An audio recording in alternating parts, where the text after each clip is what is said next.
Kale cruise exclusive gwe mukutu kwoli okubanga ate kosinzidde okubanga ate ondabira Alan Cruz agemanya era nga nyongera okutegeeza nti naye abanjagala ennyo. Lwaki munjagala nnyo? Abantu mwankubidde simu okuva South Africa, okuva mu America, okuva UK, Kim okuva mu America, webale nnyo, and of course waliwo ne Deborah okuva UK, mwebale nnyo mwenna nga muŋŋamba Australian Voice yabanyumidde, and I was so humbled. N'abala abankubidde mwebale nnyo okuva Saudi, Dubai, mwenna abaagala emboozi zenzija mbatuusaako. N'abala baŋŋamba nti Cruz webale nnyo okubanga ate oleeta abavubuka abato. Gwe YouTuber wekka asinga wano okuleeta abavubuka abato, abasinga bonna baddukira mu bannya abaki banene nnyo. Nange wano ntera obbaleeta, naye YouTube eno twagikolanga twagala okusitula abavubuka bannaffe ba agement, tubasitule nabo babeere n'amaanyi. Bwe twesitula ng'abavubuka n'ositula muvubuka munno naye ajja situla omulala. Kale n'olw'ensonga eyo ndi omu ku abo abaasooka ndowooza okuwa ba YouTubers platform, ne ŋŋamba nti Alan Cruz wa ku ba YouTuber platform, olwo n'abalala ne bakoppa. Nkoze ebintu bingi nnyo wano ku YouTube, n'abalala ne bakoppa, naye si kibi, kindaga nti nina gye ndaga. Okola Cruise exclusive n'omulala n'akola gundi exclusive, so kiraga nti I inspire the youth. Si mu bubi era sibalinaako buzibu, but mwebale kunjagala, mwebale kulaba bintu byenkola. Olunaku olwaleero ku show tulinako omwana mulenzi. He's a comedian, he's a TikToker. It's not his first time okubeera ku show, but believe me, he does extremely tremendous work. Akola waka omulungi, comedy omulungi. Sizibya lunaku nga sinagenda ku channel ye, naye nga kasoka tubuzeeko n'oluvannyuma tweyongereyo. Omulama gwe tugenda otambulako olunaku lwaleero, TikTok enefuna, TikTok enaavuka bajjako ssente oba banyumirwa bunyumirwa. Kigendererwa ki ekyamutwala ku TikTok? Kirwaki ali ku TikTok? Aliko kunyumirwa bunyumirwa kiki? Buuza kuba tulaba. Abatulaba mwenna tusanyusa balaba ku Alan exclusive.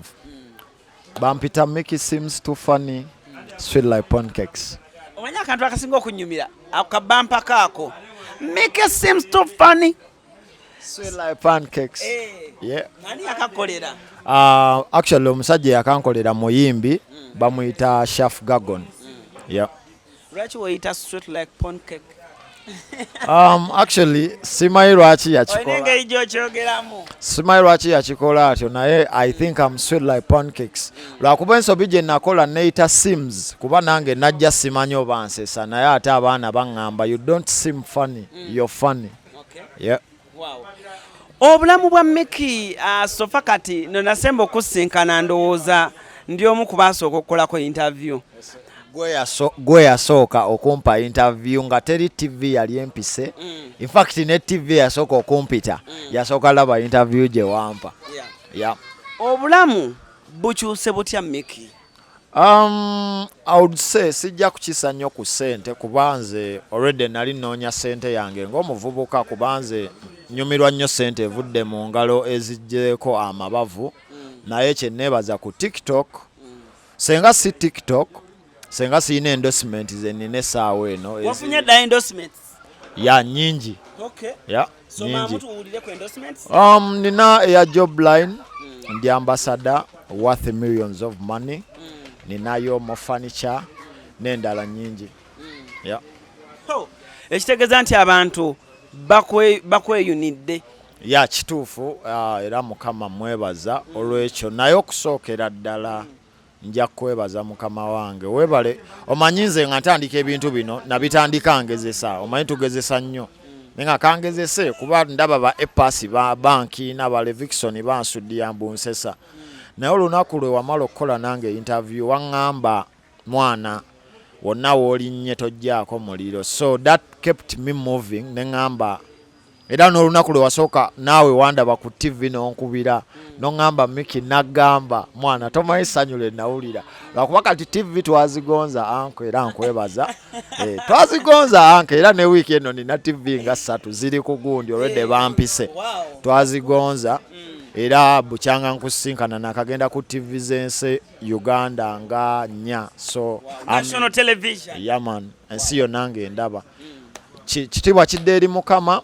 naawe ne bafaani bange ne TikTok ng'eyankola kubanze TikTok eyankola essebo. Nakulaba nga Apas mukoze skit sobola mwakola skit ndoza nakalabako 2 naye kinzizaamu amaanyi. I see your Instagram growing so fast, your other social media platforms growing so fast. Nakupostinga nga nteeka ku Instagram nekutera ku Facebook nenjira bwenti but kimpa amaanyi. Tutandike ku Apas. Yakugamba ki mwava kuki? Okutandika okukola cause the last interview we did wali omwogerako bwogezi ng'omugamba omulaba wano ng'ajja. Actually Apas okumpa skit kyali bwe kiti. Omwami oyo omanyi buli omu akula yeegomba omuntu kati nze Apas nali simanyi oba ku nsi ndyogerako naye nga nawulirizanga music we. Kati Apas oyo lumwa ngamba osesa nemugamba kati nga nakatandika omanyi twagala nnyo yitawo Alan wendaba aliyo gwe njagala nekwateko nemugamba ojompeyo skiti wemba nsesa nangamba kikolerere naye bw'ona kikolerera nja kunoonya. Alan tojja kikiriza omusajja oyo we nava ku TV bagiyita Smart 24 TV omusajja oyo yannoonya ne tukola skiti eyasooka ye yannoonya. Yannoonya nangamba nakusuubiza omwami oyo najjira mu mmotoka ye y'ebbeeyi avuza amafuta ge olunaku olwo skiti yaffe esooka oba ogiraba nali seetegese nali namukasaati keesiibamu waka. Omusajja oyo yajja ku mulimu nga sisuubira n'agamba boosi wange omwana ono nina kye namusuubiza nzize tukikole baatuteekamu kamera nga Steve yaliwo ne batuteekamu kamera nga nze sikkiriza bro ne tukola era nkwebaza papa gwasinga nanyongera ey'okubiri nangamba nkugjeeko emikono. Did you look at the money? Apas agenda kumpa sente, ngenda funa sente, akintwala. What did you look at? Because abavubuka basinga bwawulira Apas ajja agamba naye bwamala njokyeyo kubanga nze ndiko kati. Actually nze nganze maybe simanye bunene bwendi mpozi olumu wemba ntambula wembirabira abantu kujja selfie Mikey soko immediate okuba ekifaananyi naye nze Apas okola nange daddy yanyamba kuba omusajja oyo alina abantu miliyoni ezimugoberera so yewe yakole ne Mikey kitegeeza yewadde yandage ensi so nze we yagamba agenda kukola nange blood tomanyi newe yandinsabye sente kirabika nze yandimuwadde. What's the dream you're chasing on TikTok? Ku TikTok sijja gamba TikTok kubanze dream yange njagala kuba YouTuber munene era kyekyandeeta ku TikTok. Blogging comedy. Yaman nkola content wange nga we nagamba ntunuulira nnyo abasajja aba Sydney Talker ndaba omuntu acreatinga from home osobola okukola ebirungi you motivate people you inspire people from your home naye ng'ocreating siza simu oba camera naye ate naawe ng'omuntu n'okifunamu of course n'okyusa n'obulamu bw'abantu kuba Alan bwenkeera nga Mikey waabwe ngezze saawa eno nina production crew number. Ku TikTok oyina dream ki? TikTok nga wenkugambye nze kyenfeekuze omanyi TikTok kye nagirabako people there are real. Omanyi bino ebintu tebibaamu kuli Facebook osobola oteekayo post n'ogamba abaana mugende ku YouTube yange mu subscribing n'ofunayo abaana 5 naye TikTok obaako n'abantu ebi n'obaga abaana mugende mu subscribing ne beesala ne bafuuka 10 walayo ogenda nga bagenze ne basubscribinga ne badda okitegeera yoyo gwe bayita faani akwagaliza lwansonga bwe mba nkusesa nze saagala sente zo Alan njagala just ogende ku YouTube yange olaba akalango kimmala okitegeera nange nfune 10 nfune data nfune n'amaanyi kuba munaye kyekyo kye bayita demand bwe mba ntunda empuuta ne mugigulira mu ssaawa 2 enkya ngenda leeta esinga ku gye naleese ddi so abaana ba TikTok man nze TikTok oyo enfudde ekyendi na buli omu Alan tomanyi wekisanyusa kuba mu kifo abantu nga 10 nga bakumanye era tuzze wano sebo ku papazi abasajja abakulu besisuubira abatalina na budde abali mu mataayi gaabwe ne bagamba bananga omwana oyo mwana gwe sookojje and I felt happy for you ne ngamba kalira bagaayo ono abasajja abali mu mataayi bapakinze emotoka ez'amaanyi wansi ez'ebbeeyi bakuyise. Omusajja n'agamba njagala kukolako naawe nga batutadde, kitegeeza abakulaba mu future. Naye era nnyongera essira ne nditeeka ku baana ne mbagamba mu kyonna ky'okola towemula. Okuwemula kubi. Woba odisplaying ekintu mu nsi eno ky'oba omanya n'omukadde w'emyaka 7 ajja kiraba, kuba smartphone abantu baziina. Omusajja alina point gy'ayogedde abo betumi nti nze ngambye omwana ono kye mwagalako tawemula. Ate nzijukira papa nina skiti gye nakolanga njogedde ekigambo ekinene wankubira essimu n'ongamba w'oba osobola gidiriitingeyo. Kitegeeza wandaba nga nva ku mulamwa. Okitegeera era nkwebaza olw'ekyo muganda wange. Kibi nnyo Mikey okuba ng'okola clean comedy nga eri abaana abato abakwagala abato ng'agamba mami we nteeraako Mikey. Nze abaana okitegedde nze nsanga abakyala abakulu nga baŋŋamba bannange omwana wange ayagala mama Brighton, omwana wange ayagala mama Brighton. Kyempa ekifaananyi muli ne ŋŋamba nti siina wemula, siina kunamya, siina kulaga kifaananyi bwekito because eri abaana abato abandaba because of you know. Mikey, abaana abato bakwagadde, abakazi abakulu bakwagadde, abavubuka abato bakwagadde, buli myaka gikwagadde. Kyaki bakikumbuza? Actually simanyi mama Fino bali ku gundi ku TikTok. Kwali bayinza oba aliwo akamulaga. Nedda alina akawunti sebo. Mama Fino ali kuki? Mami ani yakutaddeko mami? Noonye mukadde mumbejja simanyi yamunoonye naye nalaba akawunti nga kwali. Nalikaawo live najja. Ali kuki? Ne bimbula ne ngamba omanyi mwana bino ebintu ekintu ekisinga okuzaamu amaanyi. Nali ku BBS. Gwe tomanyi. Ng'olaba abasajja omwami oyo Simon Simon yankwata twafunamu eddakiika ntono yali bize naye ebigambo bye yaŋŋamba mwana nalabanga ndi ku mulamwa. Yaŋŋamba gwe muvubuka gwe olina kyoleese nze sikirabangako. Bwe yasooka okuŋŋamba yaŋŋamba ekisooka oli serious naye osesa tekibangawo. Omuntu okusesa omuntu olina osimayiringa. Kaakati oyo sikaali ani agambye mukwatako. Lwaki kiki ekikunywesa ebijiiko ebibiri? Wano wagenda kulema. Okitegeera? Laate lwosesa omuntu ako.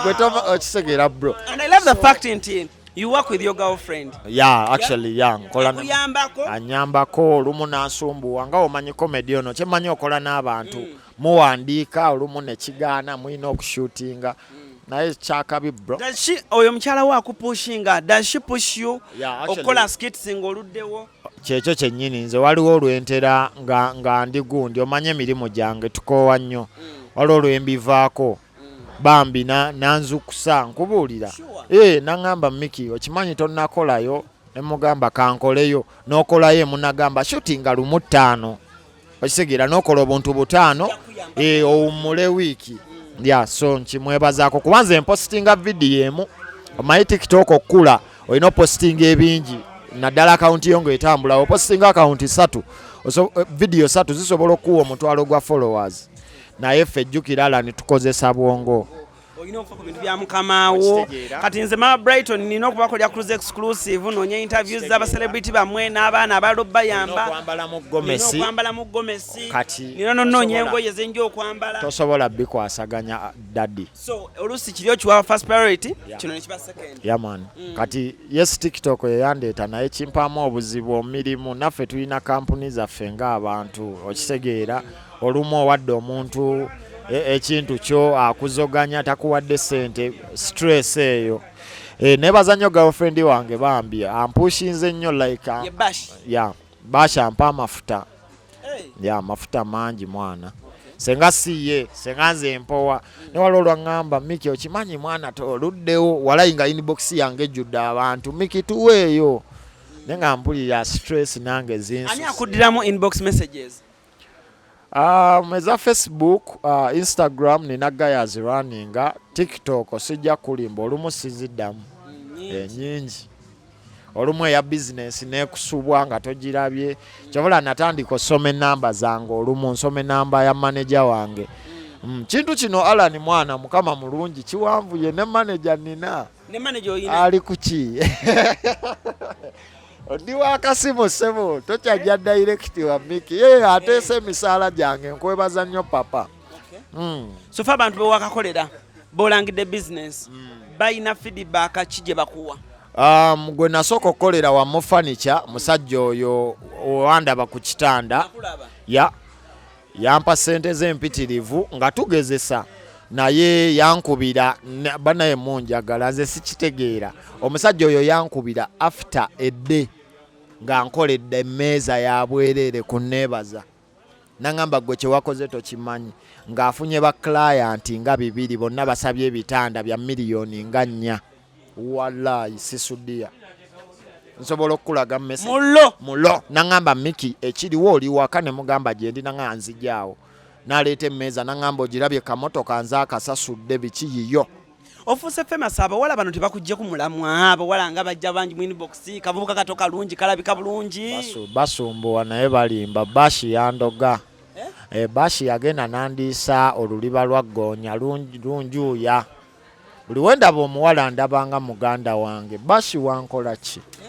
sikitegeera abanga muganda wange wabula nagendako mu basawo bantaase naye omusawo yantuma ekintu nekinnema yaŋŋamba ngende muleetere sokisi za Bobi Wine neŋŋamba owaayi bashi kandoge neŋŋende owokubiri yansaba kando yali eyaseeko mu State House neŋŋamba owaayi enfaaki kansigale mu ddogo naye oli mukodo si nnyo bano ebyezannya si byendi by the way meetinga nnyo abantu ne baŋŋamba oba byozannya byoli gayigwe si byendi bambi ndi musajja kiti kijotambula mu bantu nga abasinga nga bagamba eyo actually ninamuko omukisa anka abantu abasinga banyumirwa buli kyenkola naye sikiti y'enkoko njakikuba eneya wagikutta otya eya neighbor yakikuba abasinga bampita koko yaman watuze entuge nezo kasiketiko kali akolujegere kankolera nnyo ubadde olaga ezo esinga okunyumira ate munnaye ya mugaati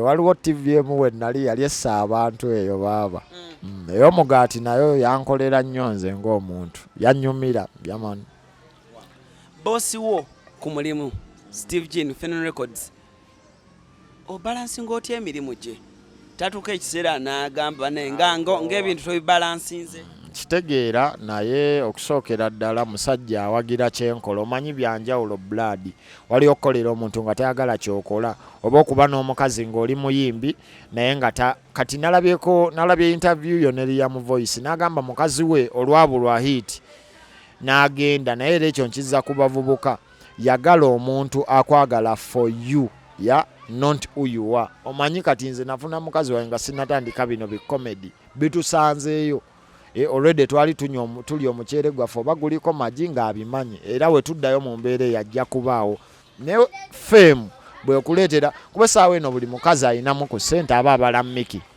okitegeera simanyi lwaki naye senga weewaayo n'osigala n'oyo yakwagala ng'okyali gw'oli tojja kuba na stress anko tojja kuba na stress naye obuzibu bwe tufunamu abakazi abo batusiruwazaamuko kale bo baba baseducinga naye senga osigala ku mulamwa tekijja kulya nnyo YouTube channel yetandise okusasula abantu balabire ddala oba kikyabulamu YouTube banaye esasula banaye mwongeremu maanyi ka video osobola okukateeka ku loop naddala ng'oyoza ebintu nekeddamu oba n'okuba playlist yange obulango obwo bumpe kasente wannaye tobuuka akalango Ivy anyo ku mata naye nga mbadde Android ennyumba tannagyongeza ate gyokolera musikiti ayinza okuba naye yayongezaamu waaye ennyumba nkulaba ate kati ogikoleramu nnyo Android ate tetumugobe bugobi ku njuuze waleeta omuzannyo naye nga talina buzibu bambi talina buzibu naye nga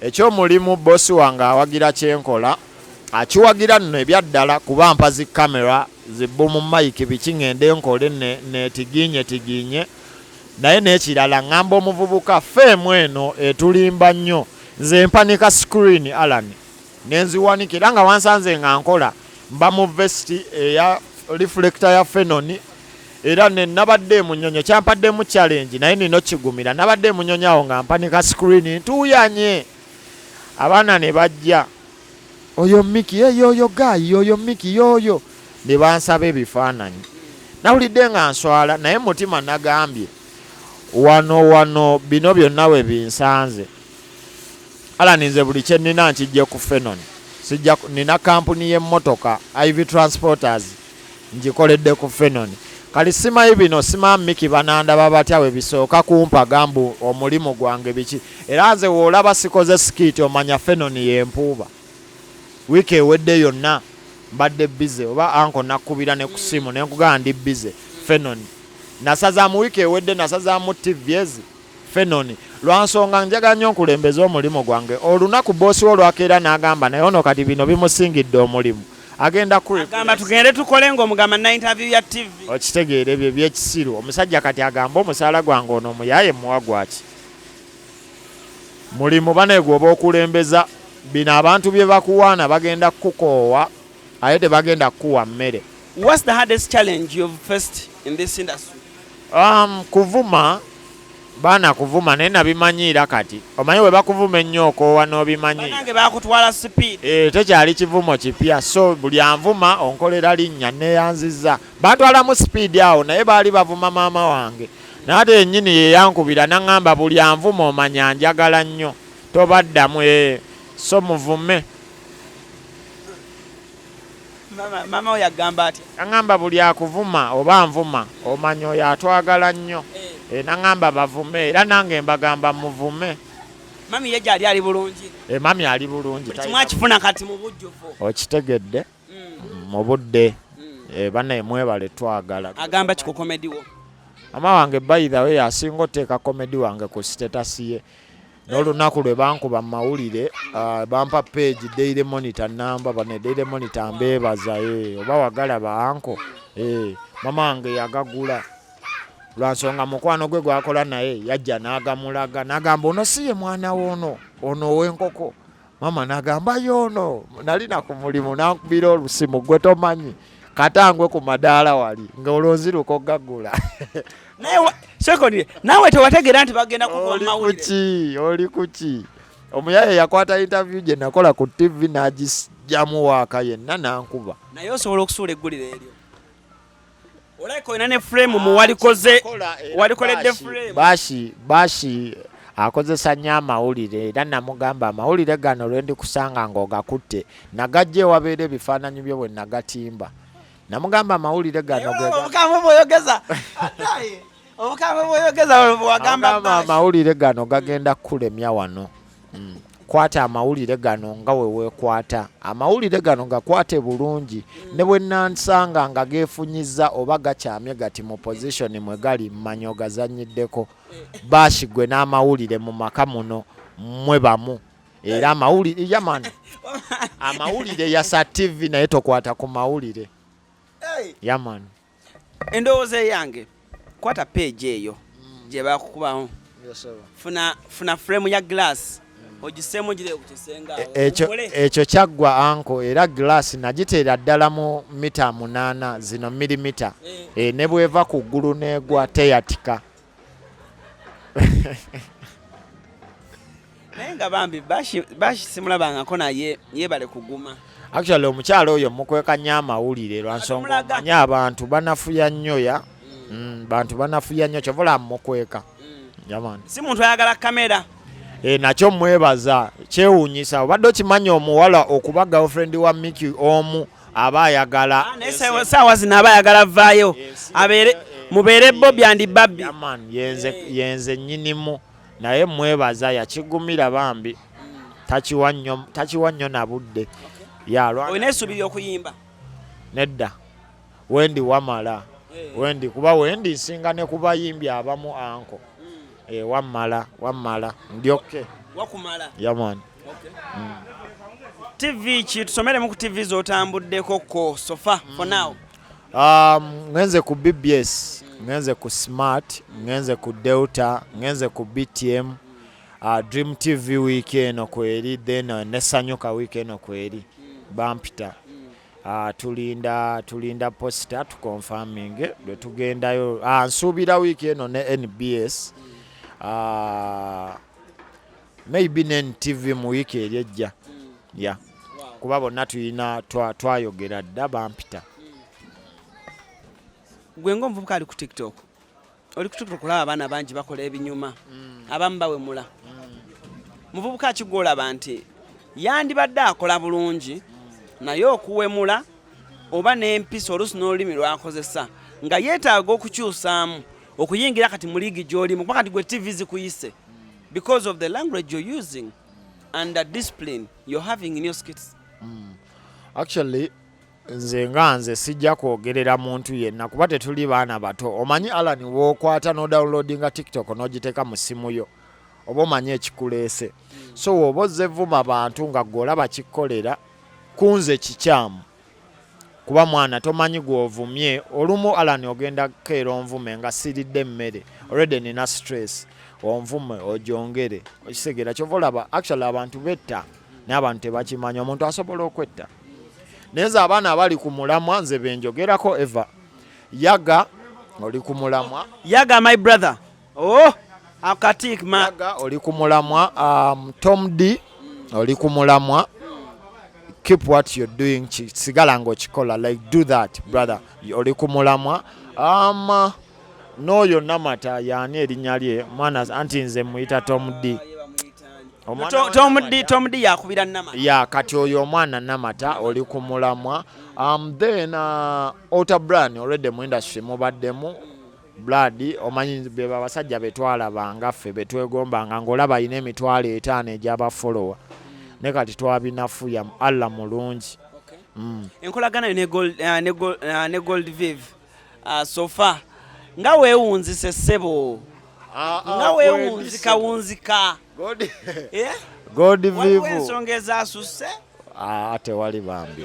enkolagana yo naye eri etya? Mukyalo oyo bambi she's a professional. Mwebaze okuba professional. Omanyi mu Uganda lwakuba abamu tebakimanyi ye TikTok asinga ofuna ssente. Oyo mwana ozinira ku luyimba lw'omuntu asaba $7. Yeah, I'm serious. Omanyi she's international va kuffe.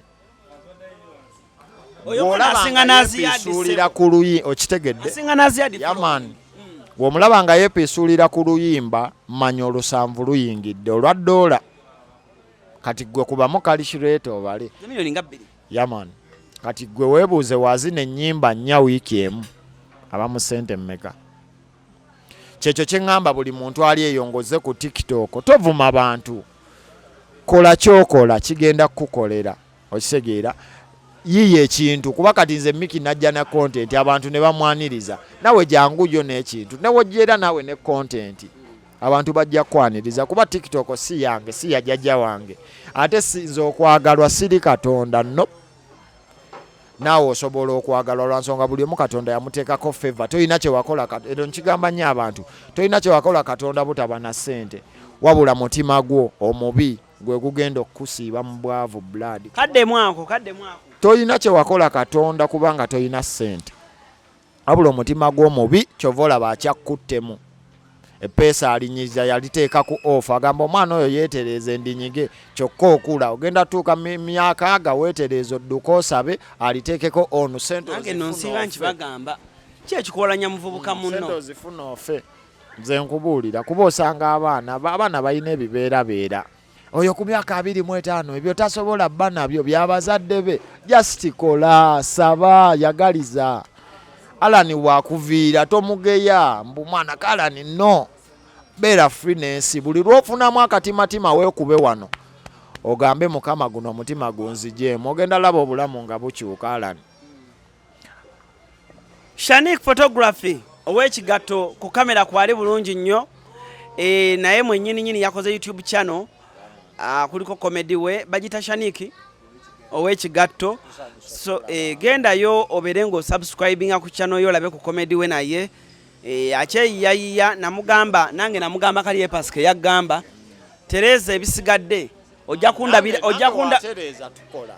kundabira awo nganzize agira akyatoba n'ekintu ekyo. Omanyi kibyo yitira kakeeka kino nkigamba omwana yenna ajja omanyi abaana basiba mu inbox yo Mikey tukoleyo naye newoona akola nange bagenda kukula baba kujjeko amaaso kirwanirire funa abantu kati nze bwenkeera nenkola n'alani nina fani base ayina fani base bagenda kwegatta kyetusinga obbala okitegeera ate ffe tulina olaga abavubuka nti Mikey asobola okuba w'amaanyi Alan Cruz nga w'amaanyi nemukola tabawo bad blood okitegeera lwakuba kati wano mu Uganda bwe buzibu bwe tuyina naye nze Abanigeria abasajja bendaba Sydney agende wa Nasty Black ne bakola akantu Sydney waba ne miliyoni 3 ez'abafollower Nasty Black nga ayina emitwalo 8 enkyo gy'ayina kamu kitundu lwa nsonga aba Sydney bazze eno kabe bayimbi ejjo nabadde ndaba Omale ngali ku stage emu ne Banaboy naye Banaboy w'ennaku zino munene nnyo naye nga Banaboy amubongako naye wano ebyaffe byankokola soboka nze nkola mu bivulu blood wano ebyo tebiriiwo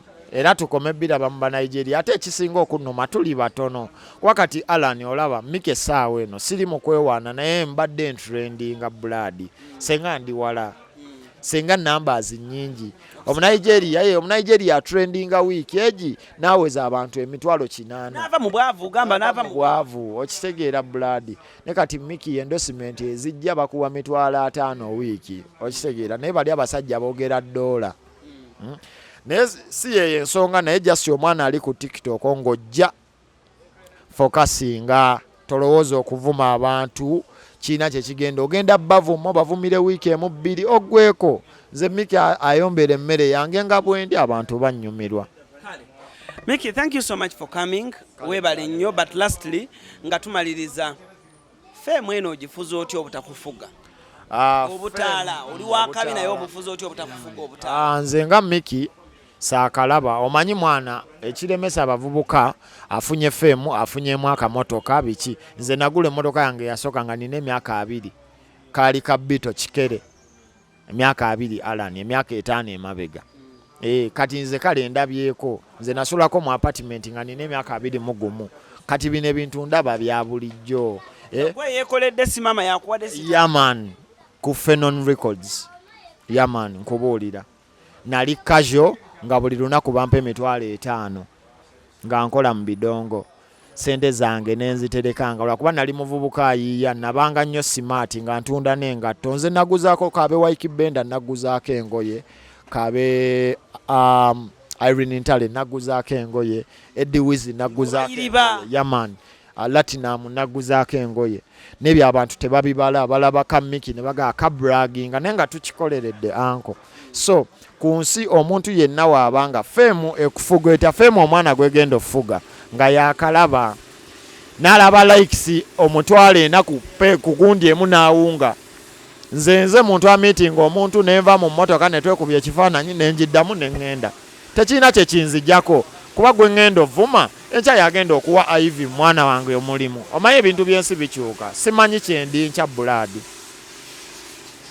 tweyanze nge mwenna abatulabye n'abatandikiddeko okuva shoji yatandikidde okutuuka essaawa zino nga malirizibwa njagala okutumira ku ssenga wange omulungi Sarah Kimalyo UK Stacy Kimalyo kansubire muli bulungi wamu ne anko wange ali awo ekyadi awo Uncle Paul Kimalyo kansubire naawe obulamu obukutambuza bulungi nnyo my good uncle n'abali e Uganda wano mbagala nnyo nga mundabira Uganda mbagala nnyo YouTube channel yange ekuze ku speed ya yiriyiri nga omwaka tegunnawera naye omusajja wange Shaniki yadabera on and off naye abaddewo yasingako show ennyingi ku YouTube channel eno yasingako show ennyingi nga yali ku kamera so naye mwakoleti y'amaanyi nsaba Mukama nti tugondeweza emitwalo 10 nga ntuze ku bintu ebinene nga tutambudde amawanga ng'ate waali omululu guleme mukulembera wabula